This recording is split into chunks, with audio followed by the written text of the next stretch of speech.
There's currently a clip that is going crazy on Reddit, Twitter, everywhere you might think, streams everywhere, of Reptile that he posted where he's fighting a Tahm Kench and he almost dies, where Tahm Kench is 2 levels down and misses every single ability.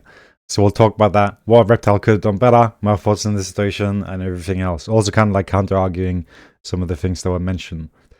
But first off, let's just watch the clip once in full, and then we'll go over it again and again and again. Before that, as always, hope you guys having a good morning, night, real and fish like that. And yeah, let's get started.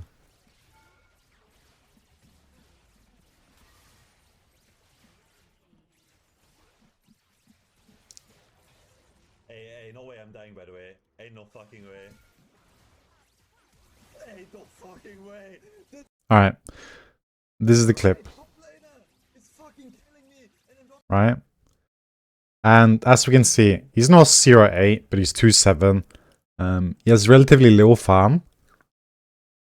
And Jinx has 216 farm, 3 items complete and a pickaxe. Meanwhile, Tahm Kench has a heart steel and some components. Right. So just initially, like, everyone thought this is unfair and that it shouldn't happen. But first, let's just talk about what he could have done better here. So one thing that is very hard to like get very, very good at is moving many directions or kiting in many directions. And instead of what he's doing here, which is arguably just kiting in a straight line, as you can see here. Like, if this would have gone for long enough, he eventually would have just kited into the nexus had the position been correctly. So what he could have done better here, and what he should have done, is the second he got his passive proc here with this crazy movement speed, he should have spent that to create some distance. Because overall, my first initial thought from the play itself is that he shouldn't be getting auto-tagged here, right? But this will not go into the final summary of like what I think of this situation. But just based on what happened here, he should not have been getting auto-tagged. And if you really want to min-max everything to kill the Tahm Kench faster, he should have swapped to his rocket every like second attack or third, whatever. Just fit one rocket in, it will not change the attack speed, because once you do auto attacks, you can do one rocket for free without losing the attack speed. However, if you do 2 rockets in a row, then you're going to lose the attack speed. So just some min-maxing there, swapping the rocket would have led to Tahm Kench dying slightly faster here. And also, again, using his movement speed to create bigger distance, especially getting auto attacked this early, is, in my opinion, illegal. And secondly, instead of just kiting in a straight line, which you did, you want to use terrain. And the best terrain to use here is actually the inhibitor. Because if you go around this rock here, you might lose vision. However, if you're going around this, you will keep it, right? So firstly, instinctively, what you want to do is get around terrain, or because you can put this in between you and the Tahm Kench, right?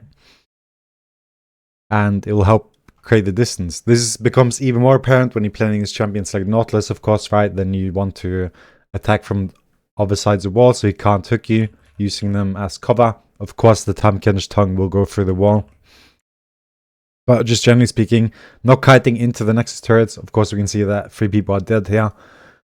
And where the position is of the last person is now clear. They're dead as well. So it is only Tahm Kench here. So right now, he should have gone around this wall here and used that to kite and avoid getting auto-attacked by the Tahm Kench instead of just running in a straight line. However, this is what most people will do, and I completely understand it. I will do it myself too. But again, going around here using this as kind of like to shield yourself from Tahm Kench definitely would have been the right call. So just from what he could have done better here, he's spacing, and you can see that layer, right? And this is something I mentioned with kiting. It's important to stop attacking to create distance. And we can see here that he doesn't do it, but I guess he realizes at some point here, because you can see that he's like pauses his auto attacks to walk more, and this is very important. But again, it would have been even more important to do that when you have more movement speed, because then you can create a bigger gap. So again, to get auto attacked this early is actually kind of illegal, right? My second point is to use his W, which he actually kind of does, but we can see here that it was quite wild between. And he definitely should have been spacing a lot more here now. So just from his like POV and what he could have done better, not get auto attack like this here, it is kind of illegal. And it's why overall, like, I don't mind playing against these champions. Like, I like when Volibear's broken. I like when Tahm Kench is kind of broken. Because overall, like, especially playing Twitch, like, most of the time I will find no issues spacing them and killing them. Of course, I don't like them being, like, completely unkillable. But in most times, or most cases with, like, Volibear going the Navora build, if you can just space him, it's completely fine. Like, Warwick, even if it's 60% win rate, I really don't care. You can space him. He cannot get to you, right? So, like, even if those champions are broken, I'm playing ADC, I really don't mind. As long as you space properly, it is actually completely fine. And again, these auto attacks are illegal. Now that we mentioned this, I feel it's important to still say that I think the Tahm Kench should have died way faster here. And this is where my thoughts come in, right?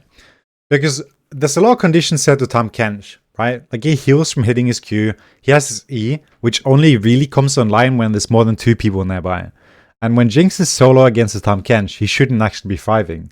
In an ideal scenario, Tahm Kench would actually prefer if the Jinx was attacking him and also the Soraka was nearby. Of course, Soraka is not necessarily the champion you would want, seeing as they can heal the Jinx. But just someone else nearby to empower his E, to allow him to, like, get full use of it is what he wants. But in these 1v1 situations, yeah, his kit's not, like, completely online. Like, he's not a full champion. He only becomes a full champion, or his full champion, when there are more than 2 champions nearby. So, in these isolated scenarios here, where his kit's not actually fully online, and he's missing all his Q, which is most of his kit. So again, his E is at like 50% strength right now, and his Q is, again, a large part of his kit overall, right?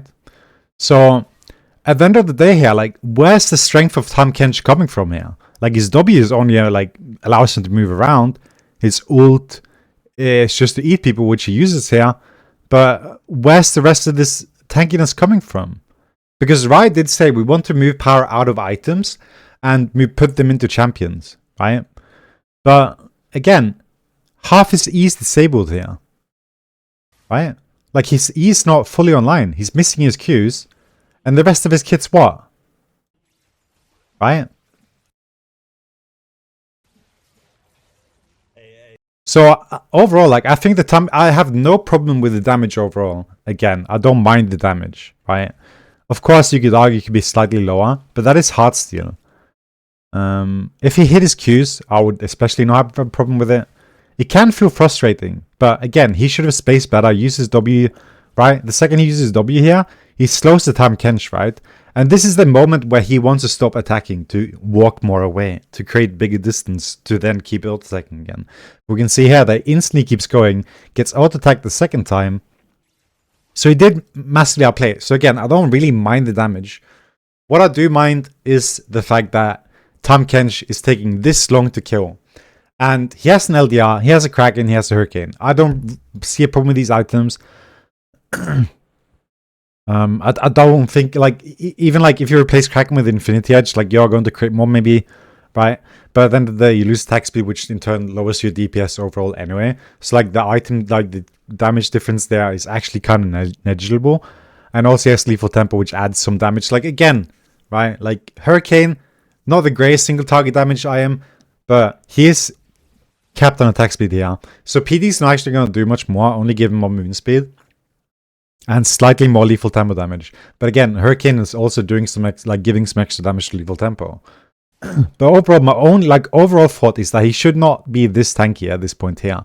Because at the end of the day, if he's going to be this tanky and this hard to kill, right? Like, say if he was 0-8 here, and this kill gave Reptile. Let's see how much gold he actually gives. That is important to note. Yeah. So he kills the Tahm Kench and gets 121 gold, right? So my question is, when a champion is this difficult to kill and has this much impact in this scenario here, should all this effort be only valued at 121 gold? That is a cannon and a caster. So I think if you're going to make these kind of arguments where champions are meant to be this strong and this difficult, etc., like, the gold value has to, like, compare. Like, was this a cannon minion gold? Whether, like, was this amount of effort and, like, everything, like, Does this actually like compare to 121 gold worth? No, right? Like this is an enemy that has like no like his value is for sure like 300 gold, right? So like again, my problem with this video is one, he should have died slightly faster, and two, the gold that he gives, right? I'm dying, by the way. Ain't no fucking It's not.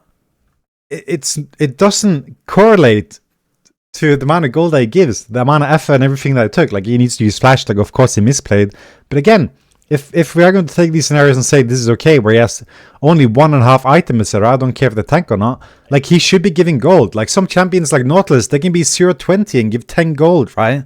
But at the end of the day, all they need to do is press an ult, right? And then they've done their job. no way I'm dying, So my personal problem with this clip here is that he's giving 121 gold. Because he's definitely worth more than 121 gold.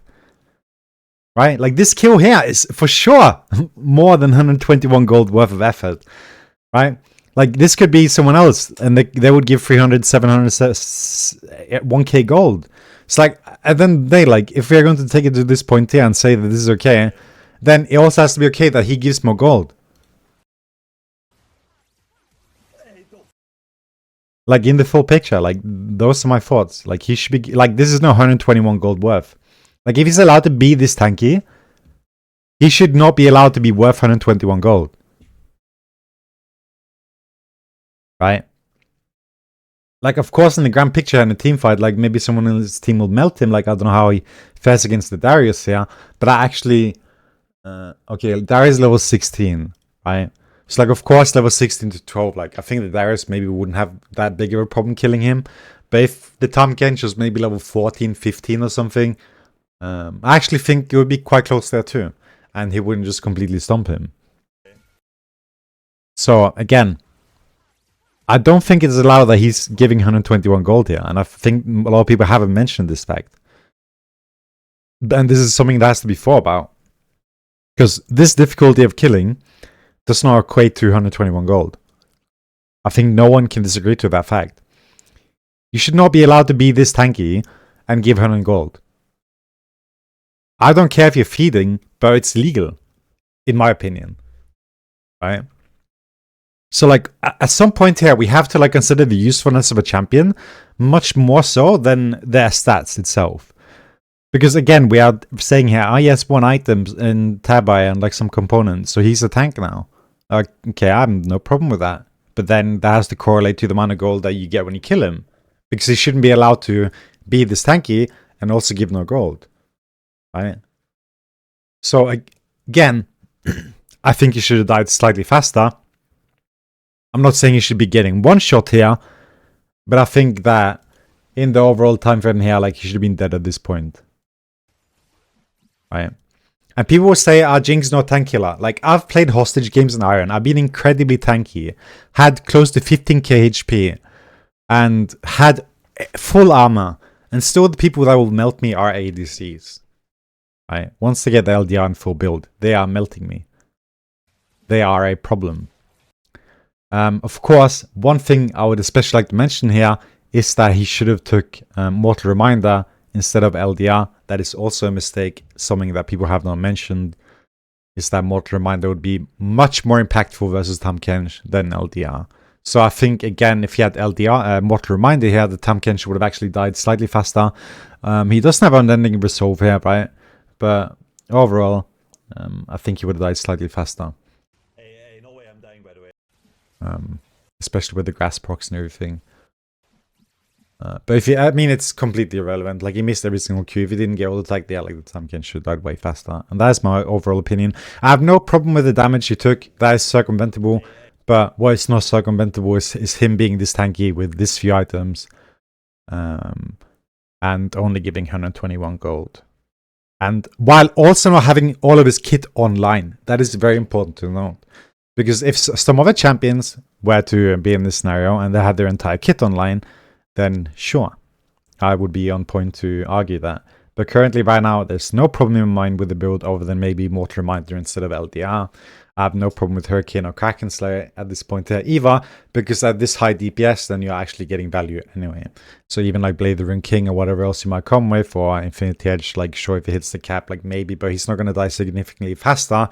And actually, if he did get Randuin's, then I think Infinity Edge would be less useful than Kraken Slayer.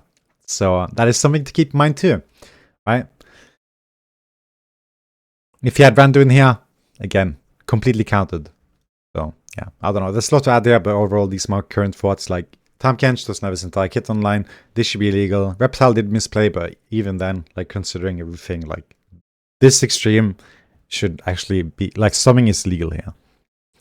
That is all. Hope you guys have a good one. Take care. Peace.